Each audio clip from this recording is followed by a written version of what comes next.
What's going on, guys? Dan here. It's time for another episode of WatchGeek, where I do a watch unboxing. It's been a while since I've done one of these.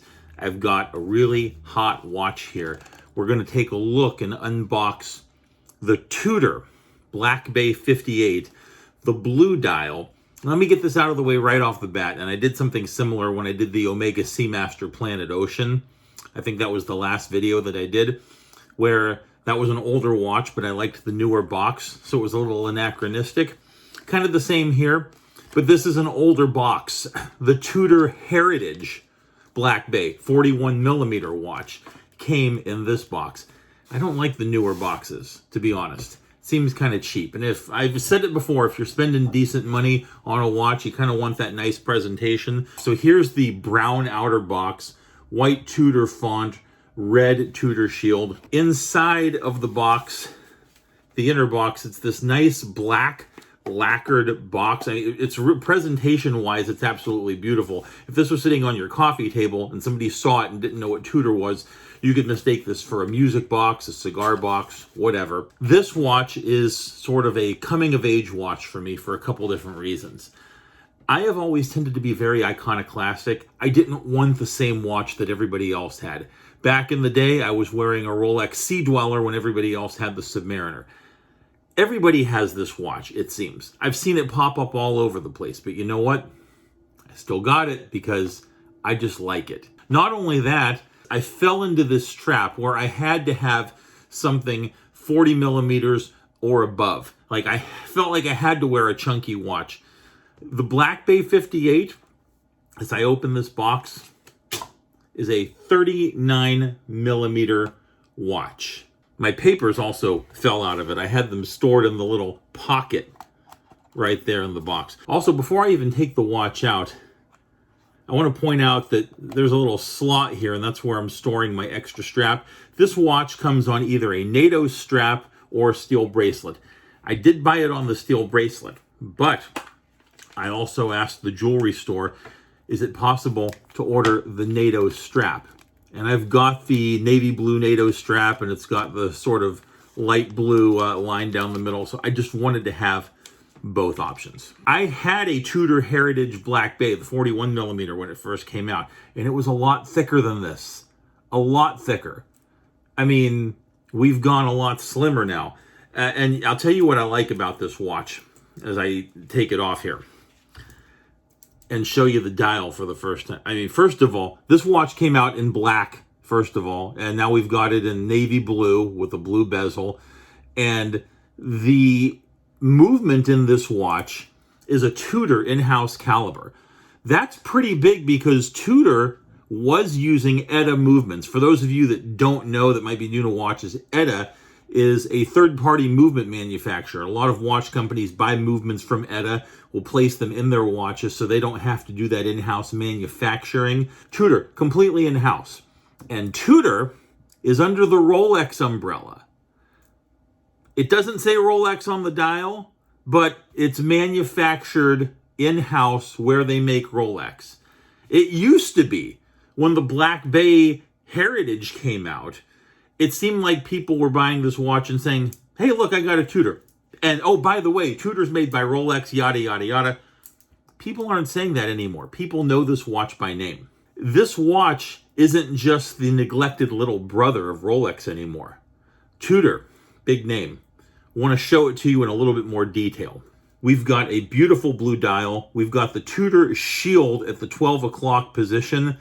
The original Heritage had the rose logo at the 12 o'clock position, but we've got the shield now. The Black Bay 58 actually has the shield on the dial, but if you look at the crown, the House of Tudor rose logo, I believe that was the pre-1962 logo. That is still on the winding crown. And we've got a nice oversized winding crown with no crown guards. This is sort of a little bit of a tribute to the old Tudor Submariners and the old Rolex Submariners of the late 50s and the early 60s. So this isn't something that you would necessarily buy because, oh, I wanted a vintage watch, but vintage watches are hot right now. They're too expensive. I couldn't get one, so I settled for this instead. No. The people that are buying this want the Black Bay 58. especially because of that in-house movement. Not just an in-house movement, not just a Tudor Rolex, which is, as I said, essentially a Rolex movement, but a bespoke movement. Tudor took the MT5602, modified it for the smaller case size, so you have the MT5402, a movement that was made in-house by Tudor/Rolex, specifically for this model watch, which is amazing, especially considering the price point. Absolutely out of this world. I don't know if this is the loss leader of the brand or what's going on, but to be able to get this watch for the specific price that you can, there are watches that cost literally a couple $1,000s more than this. Breitling, IWC, just to name a couple brands. And there are some of the watches in those houses that still use modified ETA movements. So again, this movement for this price, absolutely shocking. Real quick, what comes with the watch: the warranty booklet, we've got the user manual, everything is very small and compact, the warranty card, just a couple things right there. I want to take a look at a couple other things on this watch. The folding clasp is done really nicely, and you could actually see the Tudor shield sort of worked into the design of the folding clasp.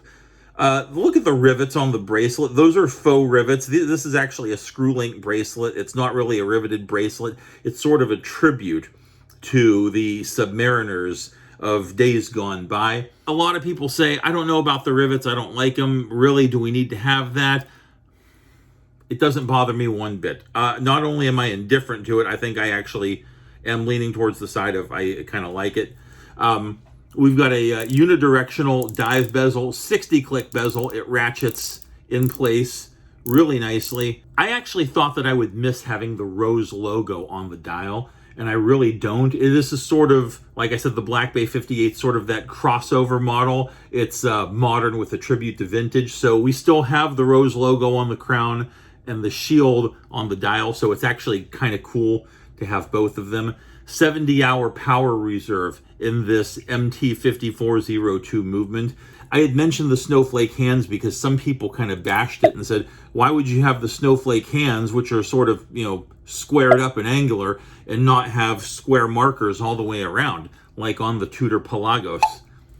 This watch is its own thing. It's not trying to replicate the Pelagos or anything like that. I've heard a lot of criticisms from different people about a few different things on this watch, and honestly, I think they're minor. We're nitpicking at this point. For the price that you would get this watch for, they're all nitpicky points. It's available in the blue here. It is also, like I said, available in a black dial. So something to consider. Fantastic watch with fantastic history. Just wanted to do a quick unboxing and show it to you. That's it. That's been Dan with another watch unboxing video. In case you couldn't already tell, I'm a huge watch geek. Thanks for checking out the video.